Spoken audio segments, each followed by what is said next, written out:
என் அன்பிற்கினிய Phoenix bird YouTube channel நேயர்களே, நல விரும்பியர்களே, வணக்கம். உங்கள் எல்லாருக்கும் என்னுடைய ஃபீனிக்ஸ் பேர்ட் சார்பாக ஒரு கிரீட்டிங், வாழ்த்துக்களை சொல்லிக்கிறேன். யூஸ்வலாக வாழ்த்துக்கள் சொல்லும் போது நம்ம மலர்களில் கொடுக்குறது வழக்கமாக இருக்கும். ஸோ அந்த பூக்களை பற்றி ஒரு பதிவை நம்முடைய பார்வைக்கு ஒளிப்பதிவு செய்து படைக்கின்றேன்.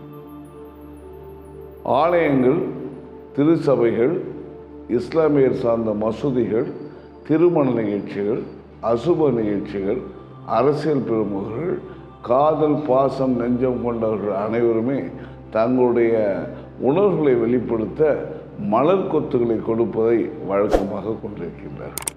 இந்த மலர் கொத்து கொடுக்கின்ற வழக்கம் எங்கிருந்து வந்தது என்பதை பற்றி தான் இப்போ நான் கூட பகிர்ந்து கொள்ள போகிறேன். 18ஆம் நூற்றாண்டின் துவக்கத்தில் ஸ்வீடன் நாட்டு அரசன் 12ஆம் சார்லஸ் நாடு கடத்தப்பட்டு துருக்கியில் வசித்து வந்தார். இவர்தான் முதலில் இந்த மலர் கொத்து வழங்கும் பழக்கத்தை ஐரோப்பிய கண்டத்தில் உருவாக்கினார். ஒவ்வொரு மலர்களுக்கும் ஒரு மொழி உண்டு. இந்த மொழியின் மூலமாக அந்த காலத்தில் பேசிக்கொண்டார்கள் என்பது நான் படித்த ஒரு விஷயம். உதாரணத்திற்கு, காதலர்கள் தன்னுடைய பாசத்தையும் நேசத்தையும் வெளிப்படுத்த ரோஜா பூவை வழங்குவதை வழக்கமாக கொண்டிருந்தார்கள். எனவே ஒவ்வொரு மலர்களுக்கும் ஒவ்வொரு மொழி உண்டு. அது என்னவென்று பார்ப்போம். வேலண்டைன்ஸ் டே, February 14 அன்றைய தினத்தை காதலர் தினமாக கொண்டாடி ரோஜா மலரை கொடுப்பதை நம்ம வழக்கமாக கொண்டிருக்கின்றோம். ஆனால் செயின்ட் வேலண்டைன்ஸ் அவர்களுக்கு மரண தண்டனை விதிக்கப்பட்டு அவர் இருந்த சிறையின் முன்பு வயலட் நிற பூக்கள் பூத்து குலுங்கின. அந்த வயலட் நிற பூக்களை கசக்கி பிழிந்து அதிலிருந்து எடுக்கப்பட்ட ஜூஸ் மையில் அவர் ஒரு கடிதம் எழுதினார். எனவே வேலண்டைன்ஸ் டே அன்னைக்கு சரியான பூ என்றால் அது வயலட் நிற பூவாகத்தான் இருக்க வேண்டும். ஆனால் அதை ரோஜாவாக மாற்றிக்கொண்டு அதை லவ்வர்ஸ் டே என்று வைத்து கொண்டார்கள். எனவே இனிமேல் வருங்காலத்தில் வேலண்டைன்ஸ் டேக்கு ரோஜாவை தருவதை தவிர்த்து வயலட்டை தந்தால் அது சரியாக இருக்கும் என்பது என்னுடைய கருத்து. ஒவ்வொரு மலர்களுக்கும், ஒவ்வொரு வண்ணத்திற்கும் ஒரு மொழி, ஒரு அர்த்தம் உண்டு.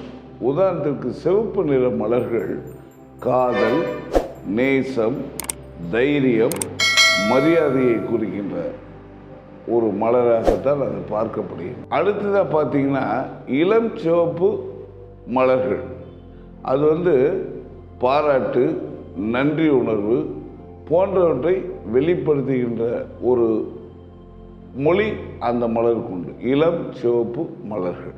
பவள வண்ண மலர், ஆங்கிலத்தில் பீச் என்று குறிப்பிடுவார்கள். அதனுடைய மொழி என்னவென்றால் உற்சாகம், ஆசை, மகிழ்ச்சியின் அடக்கம், வெட்கம். இந்த 4 உணர்வுகளை வெளிப்படுத்துகின்ற தன்மை தான் அந்த மலரின் மொழி. கருஞ்சிவப்பு மலர், அதனுடைய தன்மை என்னவென்றால் நேசத்துடன் கூடிய நம்பிக்கை, கற்பு. இவை இரண்டினுடைய மொழி தான் அந்த கருஞ்சிவப்பு மலரின் மொழியாக பார்க்கப்படுகிறது. இப்போ நான் சொன்ன சிவப்பு, இளஞ்சிவப்பு, கருஞ்சிவப்பு, பவள வண்ணர்லாம் இந்த உணர்வில் குறிப்பிட்டுச்சு இல்லையா? இதனுடைய மொழிகளை ஒவ்வொரு மலர்களுக்கும் ஒரு செய்தி உண்டு. ஒவ்வொரு மலரும் ஒரு செய்தியை சொல்கின்றன. என்னென்ன மலர் என்ன செய்தியை சொல்கிறது என்பதை இப்போது நாம் பார்ப்போம். ரோஜா மலர்கள் நான் உன்னை விரும்புகிறேன் என்பதை தெரிந்து கொள் என்பதை குறிப்பிடுகின்றது.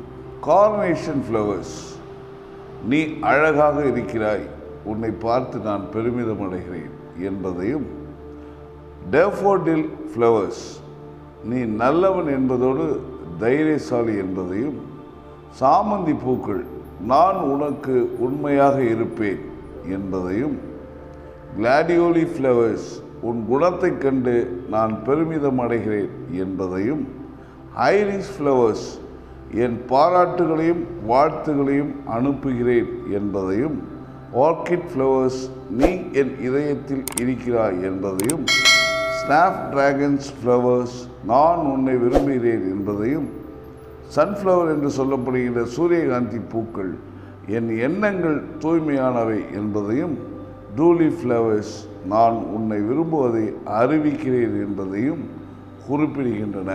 என் அன்பிற்கினிய நேயர்களே, மலர்களை மொழியை பற்றியும் மலரும் அதனுடைய செய்திகளை பற்றி இது வரைக்கும் நான் உங்களுக்கு பதிவு செஞ்சேன். எல்லா நாடுகளிலும், எல்லா கலாச்சாரங்களிலும், மங்கள வைபவங்களிலும் இந்த மலர் கொத்துக்களை கொடுப்பதை நம்ம வழக்கமாக கொண்டிருக்கின்றோம். இதுவரையில் மலர்களும் அதன் மொழிகளும் மலர்களும் அதனுடைய செய்திகளை பற்றி உங்கள் பார்வைக்கு படம் பிடித்து விட்டேன். ஏப்ரல் 14ஆம் தேதி ஆன இன்று தமிழ் வருஷ பிறப்பு. இந்த வருஷ பிறப்புக்கு என்னுடைய ஃபீனிக்ஸ் பேர்ட் நேயர்கள் அனைவருக்கும் இந்த மலர் கொத்துக்களை பற்றிய தொகுப்பை என்னுடைய வாழ்த்துக்களாக நான் படைத்திருக்கிறேன். பாருங்கள், பகிருங்கள், விமர்சனம் செய்யுங்கள், சப்ஸ்கிரைப் பண்ணுங்கள். நன்றி. தொடர்ந்து இணைந்திருங்கள். நல்லா இருப்போம், எல்லாரும் நல்லா இருப்போம், ஜெயிக்கிறோம், நம்ம எல்லாரும் ஜெயிக்கிறோம். என்றும் உங்கள் ஃபீனிக்ஸ் பேர்ட் சாலமன்.